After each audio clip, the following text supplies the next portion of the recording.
Hello, welcome everybody, and welcome to the Wise Women podcast. I'm here, my name's Kathy, and you may know me from my Blue Butterfly page on Facebook. I'm an intuitive, I am a card reader, I am a massive history geek, I love all things history, and I'm here with my good friend, Wyn Abbott. She's a fantastic author. She's also a wonderful artist. Oh, I do a little bit of art as well. Nowhere near as good as Wyn's. And we are going to be talking today on the Wise Women podcast all about the goddess, Rhiannon. Now, Rhiannon, you may have heard of her.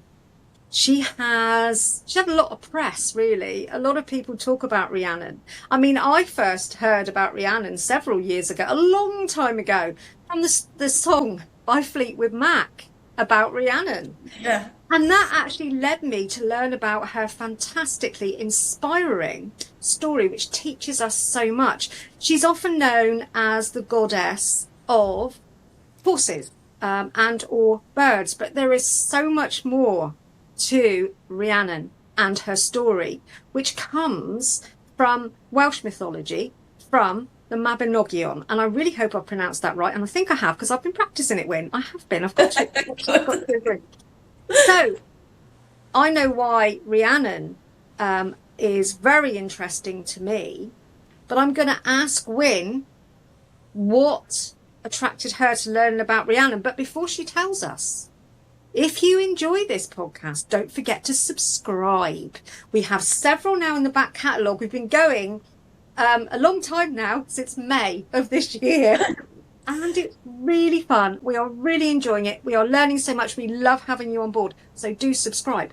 Wyn, give us your wisdom about Rhiannon. Why do you love her so much?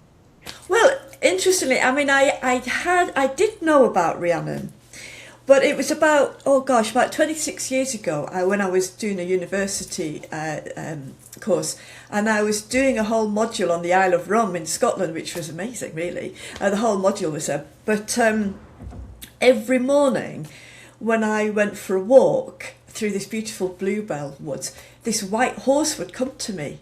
Every morning, in fact, every time I appeared, the evenings, it would come to me, and I kind of developed this really lovely relationship with this beautiful horse for a week, and all I kept thinking of the whole time was Rhiannon, Rhiannon, Rhiannon, and so even though I did know a little bit about her, it was so powerful in that week that she became really embedded in my brain, and I kind of really had to learn a lot about her. So yeah, going back quite a few years now, but hers is a fascinating story. And you're right, her story comes from the Mabinogion, and that was written down by our Christian scribes in about the 12th or the 13th century. And as with all myths, they were filtered through the Christian kind of morals. So when we look at Rhiannon, she's often described as a queen. But is she a queen or is she a goddess? They often denigrated deities, like goddesses would become queens, or they would demonise them. So I think that it does her a disservice to call her a queen. She can be both. She can be queen and a goddess, and I think that's fine. But I think that definitely she is a goddess. Well, she has that divine essence to her. She has this shining light, doesn't she? This does. Real strength. So yeah, she deserves to have that title. Yeah, she does. Queen as well. She can be a queen goddess if she wants to. Yeah. Now, often you might read that her name comes from ancient Rigatona, and that Rig means king, and Rigatona means great queen, not as a wife but as sovereignty. But even that isn't really an ancient kind of explanation of where her name comes from. But I think I should start with her story, really. Please. You tell the story a lot better than I do, and you tell it a lot better than other people I've heard tell the story. And I think that's because you've been studying her for years, and also you have a really strong connection with her. So yeah, tell us her story, Wyn. So, I mean, we start off, we have this woman that's riding slowly across the land on a white horse. So she's riding very slowly, and the Prince Pwyll sees her and starts to follow her and tries to catch up with her. It doesn't matter how fast he rides, he can't catch her. But she doesn't seem to be going any faster. So he keeps riding, and after a huge amount of time and effort, he thinks, I just can't catch her. So he calls to her and he says, please stop. And so she stops. And so this is like an impossible chase. And he says, well, why didn't you stop? And she said, well, because you didn't ask. And it would have been better for your horse had you asked. So her first instinct is for the horse. Now, when we get to the goddess is about sovereignty of the land. And that is all about Rhiannon. She's sovereignty of the land. Now, so the goddess embodies the land, and she chooses the king. So whilst Pwyll might have been thinking that he was going to choose her as his wife, it was the other way around. She does the choosing. So only when he stops chasing her and asks her to wait does she stop. And she would always going to choose him as her king anyway. But that starts an already symbol of the fact that she's otherworldly, and that time is bending, because no matter how fast he goes and no matter how slow she goes, he's not going to meet her. And you're saying she's kind of like, she's otherworldly, she's in that sort of liminal space in between the two, and that she's bending time. Yeah, so it's not logical, it's more divine. Yes, because she is almost like a bridge between the mortal world and the other world. Yeah. So she can spend time in both of those. So when she gets on her marriage, when she's about to get married to Pwyll, an old suitor appears, and he makes a mistake of asking Pwyll if he could give him anything that he wants, and he said, yes, I'll give you anything you want. So that's a big mistake, because he asked for Rhiannon's hand. Well, I'm always thinking, what? I mean, was this guy really stupid, or was he just like thinking, well, he'll never ask for Rhiannon. Surely he'll never ask. You would think, yeah. I'm not. I don't know what to make of him, really. I'm like, I almost think to myself, Rhiannon, love, why did you want to marry him? He's a bit thick, but love is blind. Yeah, but yeah. Anyway, so he can't refuse him. So he has to say, yes, Rhiannon, you can marry Rhiannon. But again, it's Rhiannon that deals with the situation. She devises a plan, and she has a magic bag, and she gets Pwyll to disguise himself as a beggar and ask Gnawl to fill the bag with food until it's full. So he keeps filling the bag, and it doesn't get any fuller, and it's a magic bag, it doesn't get any fuller, and eventually he has to... Yeah. So eventually he climbs in the bag to squash it down, and of course it's the servants of Pwyll and Rhiannon come and tie the bag together, and then they start to beat it in a ritual called Badger in the Bag. So eventually he surrenders his claim, and is seen as an unworthy claimant to sovereignty. And again, it goes back to the fact that the goddess chooses. He cannot choose to claim sovereignty, and he cannot choose to claim power of the land. The goddess has got to claim that. So he's out of the picture. So she cannot be won, and she cannot just be taken. Even though Pwyll had left her in jeopardy, she was the one that engineered the solution. Again, another sign that she's part of the other world. So anyway, she gets married, and for the first few years there's no child, and people start to think, well, this is a bit strange, why there's no child? Who is this woman? Who is this Rhiannon? Why hasn't she got a baby? But eventually she gets pregnant, and she gives birth on May Eve. Now, May Eve is a very important time. It's the Beltane, it's the liminal space.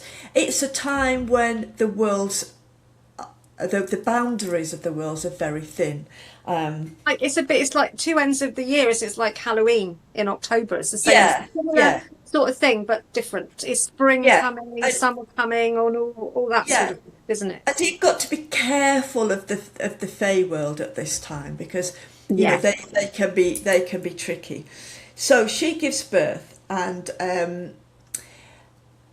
as she's sleeping and recovering, the women who were there to watch over the child, watch over Rhiannon, all fall asleep. When they wake up, the baby's gone. So they panic.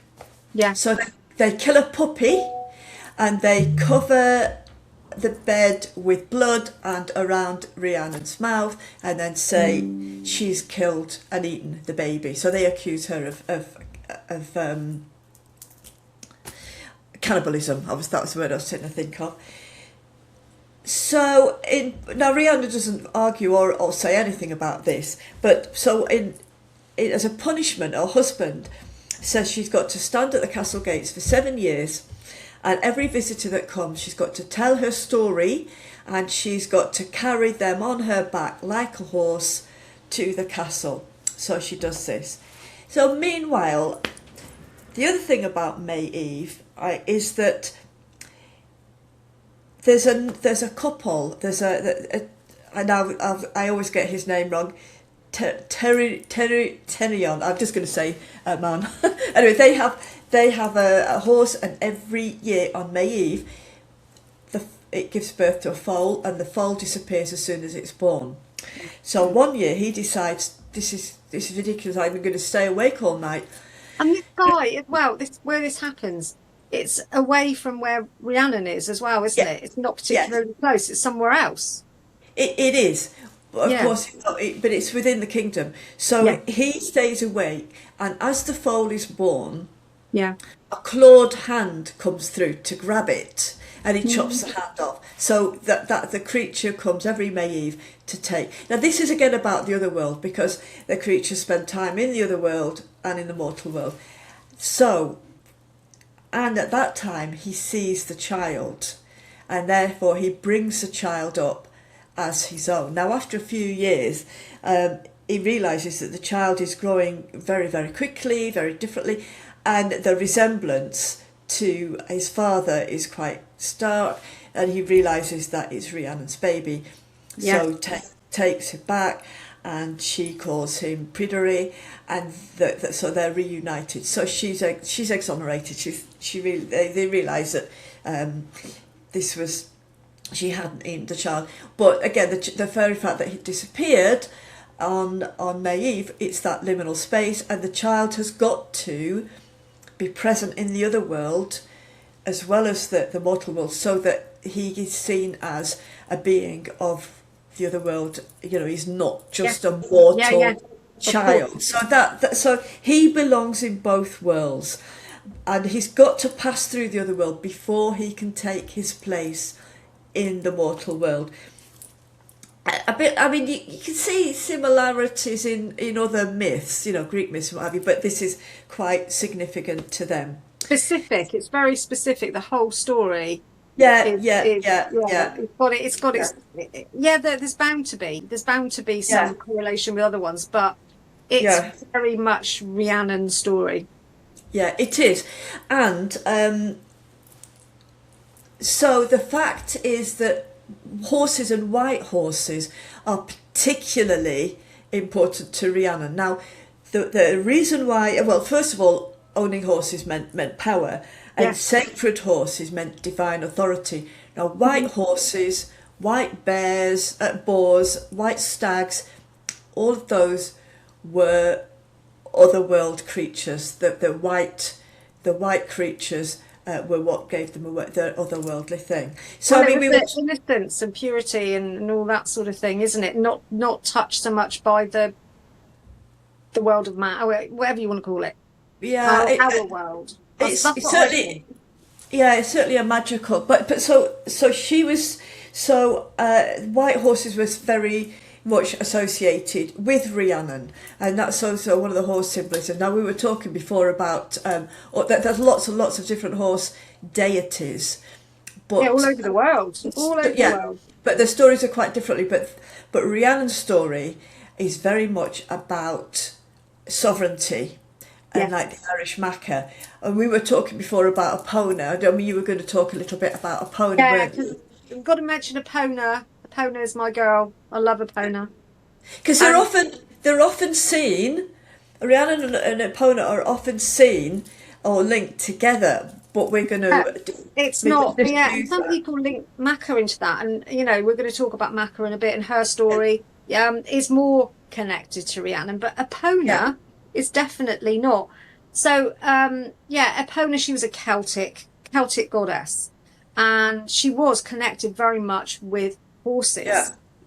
Now, the dear old Romans, when they came to conquer us, they weren't here for, they were here for a little while, but not a massive amount of time. But during that time, they didn't take on board many of the Celtic gods or goddesses. But one that they did was Epona. And that's why she fascinates me. Because I mean, they had inscriptions to her, different, one in Scotland, somewhere else in the world, but she was very, very different. She didn't have the same story as Rhiannon. You can't group them to put them together because the whole thing with Epona, especially when she becomes a Roman deity, is warfare, travel, protection, all of that sort of thing. So she fascinates me because the Romans really took her on board and they took her with them. Even when they went into battle, there were inscriptions where some Roman soldier said, when I get back, I'm going to give major blessings to Mars, war, Minerva, war, and Epona. So she's part of that. Very different to Rhiannon. And I think Epona, we've got a lot more to say about her. And perhaps she deserves her own time in the spotlight. And perhaps we'll do a podcast about yeah, her in the yeah, future. But yeah, Macha, Win, yeah. she's another story, isn't she? She is, yeah, and so I mean, we did want to make that clear that the despite what you read and what you see that Rhiannon and Epona are not linked. We don't have every bit of information uncovered yet, do we? I mean, But a from what worldwide. I we mean, both yeah, looked at, yeah, they are so different. They yeah, are they're so so different. different. But so the where she is similar to Macha. So Rhiannon is about her. She's about sovereignty to the land. She's the one that she's associated with horses throughout, and she's associated with the other world. Now, what happens with Rhiannon is she gives birth, and she is betrayed, and Yeah. she then suffers a punishment at the hands of others. Now, with the Irish Macha, the similar archetype, and that's the thing, the archetypes are the same. So she appears at the house of a widowed man with children, and she promises to stay with him, but he's supposed to not tell anybody about her. And he said, if you tell people about me, then I'll have to leave. But every year the king had a big festival, and there was horse racing, and this particular race, Yeah. the king's horses were very, very powerful, very fast, and the man that she was living with started to brag and say, my wife can beat any of the king's horses. That, again, big mistake. They really shouldn't have said anything. Why do these women, in myth and in real life, why do women get involved with these? Oh, how do I say it diplomatically? I can't think of a word. So No, well, I'm sorry. blaming Anyway, idiots. I know. Idiots who are just so full of themselves, and they, just want bragging rights, basically. My wife's great at riding horses. Well, So, there was something major that was going on at that time with her that yeah. perhaps we should have thought about, wasn't there, Win? Oh, we don't think it's about that, about all you men. It's just these ones in myth. But anyway, so These absolutely. ones. So poor Macha then is dragged before the king, and forced to race. So she's heavily pregnant. In fact, she started in labour, Yeah. and she's carrying twins. So He's not a nice man, this bloke, is he? no, He's so not a nice man. she begs the king, look, please don't, please don't make me race. And he doesn't like. So she asks other people, but they're all gearing her up to race. So she's not getting any support from anybody. So she races against the king's horses, and she wins. And as she goes over the winning line, she gives birth to twins. And at that time, she then curses every man that did not support her. Every man that was a son, a father, a brother, whatever, say that when they are in their greatest need at battle, they will suffer the pains of childbirth. And this curse was to last so many years. So the same sort of archetype. She was with the pregnancy, the betrayal and everything. And Macha is all about sovereignty of the land as well. She's about the land, and her, as with Rhiannon, both of them appear in several stories in the. So Macha comes in several different stories in the Irish myth. Each time she might be in a different role, but the same person, and the same with Rhiannon. Rhiannon appears in the Mabinogion. She appears in branch 1. In branch 2, she's not present, but her birds are, because her birds again are enchanted birds, and they can. That's all about freedom as well. Birds are all about freedom, aren't they? Yeah. So after a particular difficult battle, the birds appear to some of the warriors who are really suffering, and they're trying to. The birds can seem to be a long way away, but at the same time seem very close, and that's like the impossible chase. So they would lull you into sleep, and they lulled the warriors into sleep for 7 years, but it didn't seem like 7 years. It seemed like maybe minutes or a day had passed, but in fact 7 years, because this is about the whole thing about it's about the otherworldliness, that time bends and space bends, and so it's not. So whilst what might seem like a day, when you're in the other world, can seem like 7 years. Doesn't that just remind us, though, that we base everything on time? We have this logical sort of setup in our world where we think we've got a handle on it all, but we've all been through times in our lives and experiences where you think this is going on for hours, and it's only been a few minutes, and vice versa. So can we even measure time? And that is a good example of the fact that, to be honest, we probably can't. Yeah. So her story through the Mabinogion. So in the first branch, she arrives from the other world, and she marries. Four branches, isn't it? Four. Yeah. In the second branch, she doesn't appear, but her birds reveal her continuing power and her enchantment and healing. In the third branch, she does return and crosses boundaries between the worlds. So for instance, her first husband's died and she's remarried, and both her and her son get trapped in this enchanted, the enchanted castle. There's a mist appears, and it appears to disappear, and her second husband then has to break the enchantment. So she appears in different roles in it, but as we said before, horses and Rhiannon and horses are seen linked strongly together. Yes, as with Macha, and it's about sovereignty, it's about wealth, it's about freedom and fertility, and it's about movement between the worlds, because it's a white horse, it's an enchanted horse, and so owning horses meant power, but the white horses, sacred horses, were about a divine authority. And that is why, when we look at Rhiannon, it's more than a queen, because she proves that she has got divine authority. And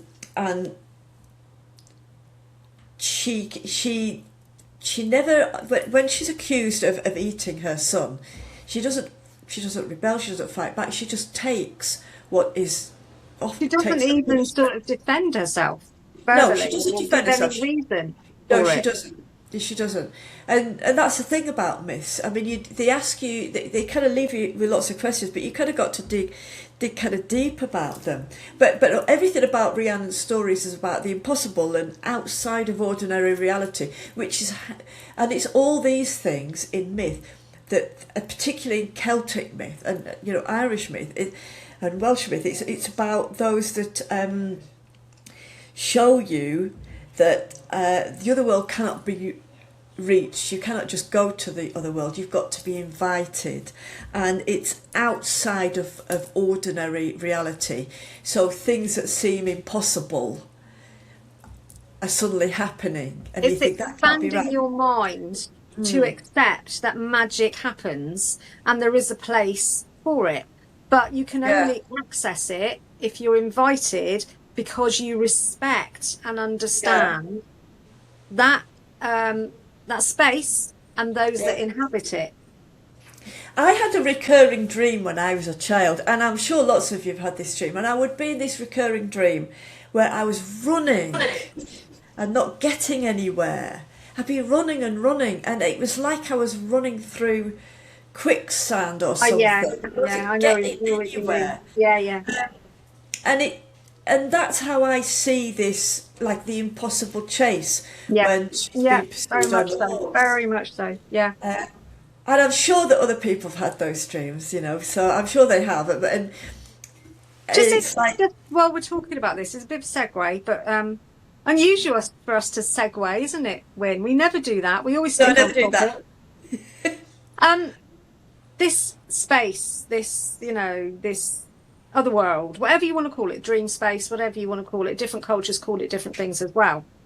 I don't know if anybody else has had this dream, but I still get it sometimes, not as much as when I was a child, but I would go to this place where everything was totally different. There was it felt like I was a giant or something like that. And it was a familiar place. I couldn't tell you what it looks like. And I recognised everybody there, and they recognised me. And when I got there, we'd sit down. They're like, "Where have you been?"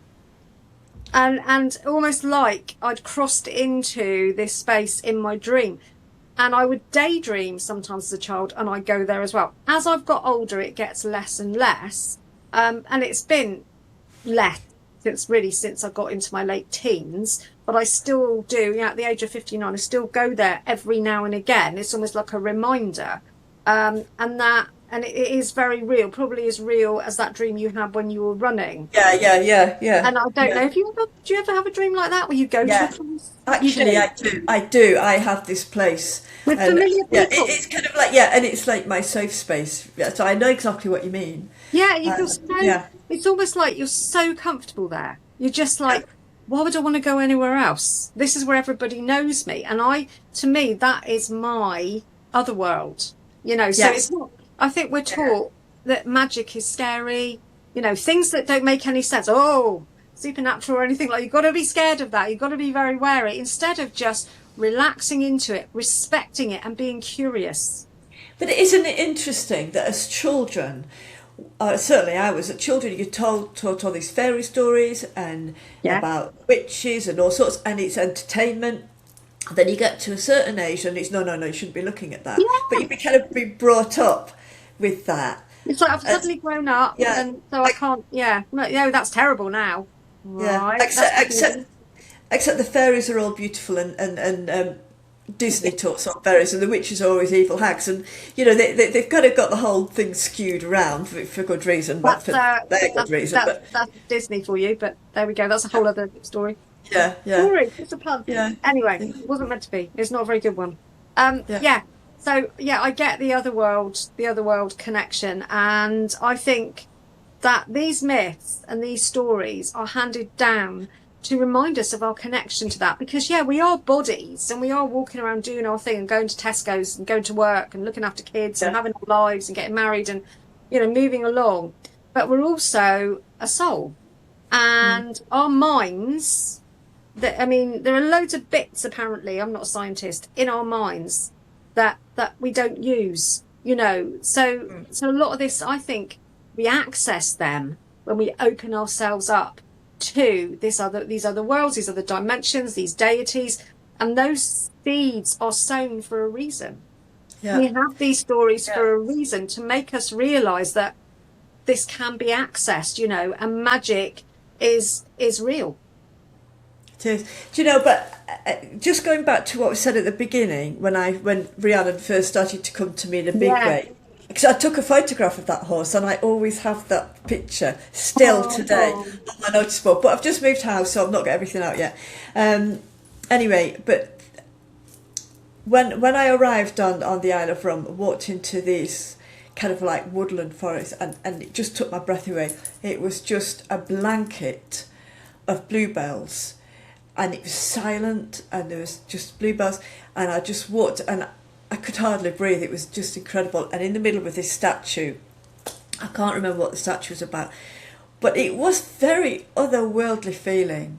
And then as I walked around, and then I saw the white horse, and that's just like icing on the cake, isn't it? It was the most magical experience, the most magical place. Everything about it just made me tingle. And I bet loads of people have had that. I've had that experience a couple of times where I've been somewhere. I mean, I go for a walk. I don't walk as much as I did, but I'm going to get back into it again when I've got time. But where I walk, there is a certain part of that. And when I'm walking through that, because I listen to a podcast, something as I'm walking, always switch all that off, take my headphones out, and I just walk and listen, and it feels like fairyland. It feels like you've walked into a completely different space just for those few minutes. And it's like this deep connection, isn't it? You just, your mind doesn't really connect with it, but the whole of you does, without even thinking about it. And it makes you tingle, like you say. And I think because it was such a powerful experience that I can still feel it today, I can still see it. I think that's why it got under my skin so much, and why I got it just kind of transported me out of the mundane, and it was, and it was probably perhaps you really needed it at that time as well, because often these things happen when you need them. If you look back, you can think, I needed that. And so, you know, if ever I come across anything even remotely similar, it transports me back to there, and then it transports me back to Rhiannon. And I, you know, I mean, I say this about most of it. I love mythology and I love these stories, but some of these stories are brutal. They are really quite brutal, but they are also so rich and magical. And it's funny how a lot of these stories, though, don't, and it sounds like I'm a man hater, and I'm really not, but they don't show men up in a very good light, you know, and it's almost like the women have to fight, you know, to be heard, to be seen. And if they do have power or sovereignty, then something happens to kind of knock them down a peg or two. You know, do you know what I mean? Yeah, well, I've been thinking about this a lot lately, so I know exactly what I mean. But when you actually look at myths per se, there are a lot of myths where the male is sacrificed. Yeah, and it's to do with the seasonal thing. So there is. So true, actually, you're making a very valid point. But why it's come? Because you are absolutely right. But the reason why it's like that, in my opinion, is first of all we were talking about patriarchal societies. Yeah, but it was the Christian scribes who were very patriarchal. Of course they were. And they were very much about subduing women. So I think that because all these myths, I mean, in some respects, we might have lost a lot of these myths if they hadn't been written down by the Christian scribes. So they've done us a good deed, because a lot of people didn't write back then. But how much has gone through the Christian filter? And so also another thing as well, and I was thinking about this the other day, and I don't know why I haven't thought about it before, because of my looking into history. You know, you would think it would be educated people, rich people who could read and write at that time. Funny thing is, go back to medieval times, for example, which is kind of where we are with these Christian scribes. A a lot of people that were powerful and rich and high class, shall we call them that, they could read, but they couldn't necessarily write. So like you get somebody else in to do your cleaning or your cooking or something like that, then you would get somebody else in to do the writing. And so whoever was their boss, you know, whoever was paying was telling them what to write, because they would pay them to do it, and then they would obviously read it. So they had to write what they were told. So, you know, this is another sign of like religion and patriarchy dictating, you know, what was written down. So we, you know, whatever we are talking about, it's going to be diluted. It's going to be changed, isn't it? It is. And if you, and again, you know, if you look at what the Christian scribes were doing, they had a vested interest in being patriarchal, and that was that, you know, the women's role were, because you had to be pure and virginal and innocent. If you were, and you, if there was a zero tolerance almost. You know what I love about these times in history, especially medieval times? It was kind of like you had to be the perfect woman, which the perfect thing at that time, at different times was to be fair-skinned, blonde hair, didn't want to be tanned at all, tiny boobs, right, and a bit of a tummy, yeah. And you had to have beautifully, you know, like now, symmetrical features make you beautiful in our eyes. So you had to be all that. You had to look as sexy as possible and be attractive to men, but never actually do anything about it. Yeah. Never participate in that for which you're being sort of lauded and fancied and all the rest of it. It's kind of like, I mean, I don't know what they expected really. Yeah. So women should do. You have to be pure and perfect and beautiful so that men would want to marry you or sleep with you or whatever, but you weren't allowed to do it. Yeah. I know. I mean, the whole of history is one big paradox as far as I'm concerned. But I mean, you know, going back to you know, Rhiannon and other myths. I mean, one of the things that I think that the scribes kind of missed out on is they really didn't, in my opinion, they really didn't make as big a deal of the fact that the goddess was the sovereignty. So she embodied the land. Yeah, she did. And the king was chosen to rule the land because of the goddess. The goddess would choose, and that's why we've said that you shouldn't choose to be king. The goddess chose the king who would be fit to rule. I mean, and you know, and that's what Rhiannon did. Him, as opposed to, you know, as time moved on, it was always the other way around. And then, you know, women were the ones that were chosen, and they were used as like pawns in arranged marriages and you know, royal houses and all the rest of it. But in these myths, these were strong women who made their own choices. Yeah. But so, I mean, as far as, you know, when you think about, I mean, I love the idea that, I love the fact that she's outside of ordinary reality, that time kind of bends around her, and that power cannot seize sovereignty. That power you cannot say, I'm going to be king, I'm going to be in charge. I mean, you can say it, but in actual fact, what it is power cannot seize sovereignty. It's got to be invited. You can use power to control, and which we see all the time. But the oldest kind of Indo-European themes were that the goddess did the choosing, wasn't being chose, and that without her blessing they couldn't rule. And you see, that goes way back though. I mean, and you look at all myths, and you go way back to Inanna, and I always mention Inanna. I can't not mention her. But you go back to all myths, and it was the goddess. Wynn's a little bit of an Inanna fan. I don't know if you've noticed. Yeah. Well, but you know, I just think that when you look at all these myths all around the world, you've got to follow the thread back to the very earliest things, and you see the themes coming out across from the very beginning. You know, And, they're not new. and now we still have these themes, these sort of running topics, don't we? These running themes, even now. Yes. Women, you know, trying to stand up for themselves. Do you know, I love BBC Archive. If you can get that on YouTube, watch it. The things on there are amazing. You see things from the 70s, the 50s, and up to like 10 years ago. Anyway, they showed this thing, it's only 20 minutes long, 1971, and it was called A Woman's Place. Now, I was 4 in 1971.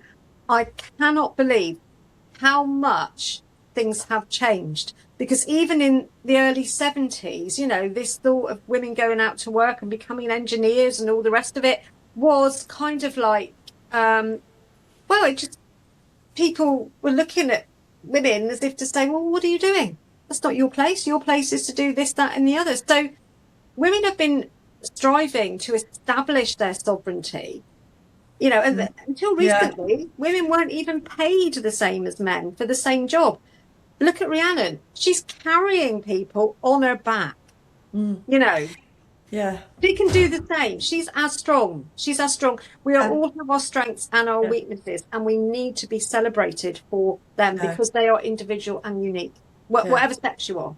Yeah. It just reminded me, though, I mean, I know we've got to kind of wrap this one up now, but it just reminded me, though, I remember going for an interview when my boys were little, and the man that was interviewing me was obnoxious. He really was. And was he a bit of a misogynist? I felt like I was fighting to prove my innocence over a world war or something. I mean, and then he said to me, "So who's going to look after your children when they're ill?" And I said, "Well, you know, my mother. Well, what are you going to be taking time off every time that they've got a sniffle?" And he just made this big thing, and he went on and on and on. And I just thought, I don't want this job. Why would I want to work for you? When was that? When? That was, well, that must have been in the early 80s. Unbelievable. Yeah, early 80s. Yeah. They wouldn't be able to actually probably, say it would have, in an interview. Yeah, it would have been very late 70s, early 80s. So, you know, it's not that long ago. Yeah, it's not that crazy, long. but we have moved forward.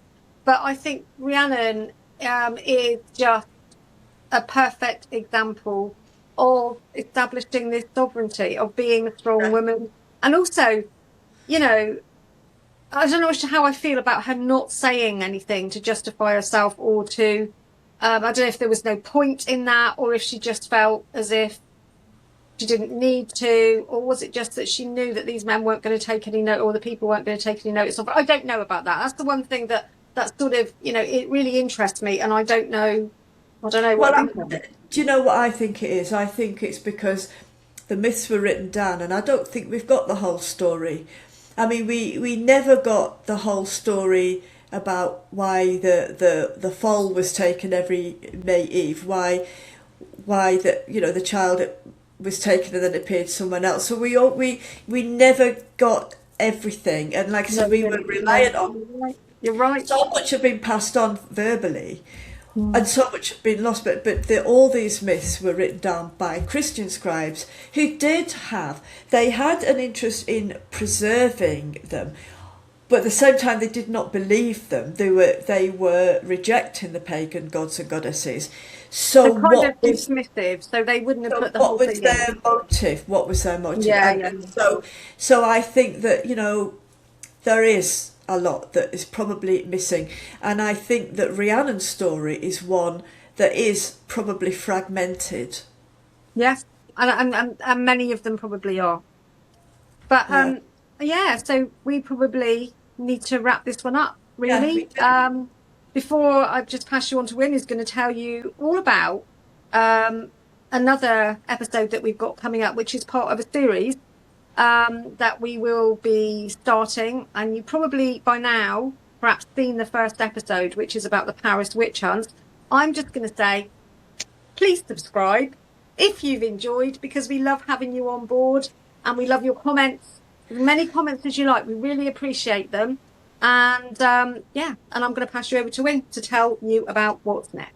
Yeah, and just very briefly before we do it, we have had some messages from people about podcasts that they'd like to see. Yes, we have. And we are going to do them. So if We're you on have it. asked us, we are going to do it. It might, to give us time, but, because we've kind of got our schedule over the next few months. But, So we're not ignoring you. We are not ignoring you. Poor old Win's had to move house, and we've had other things going on that have kind of, in our lives that have slowed things down a little bit, but we're on it.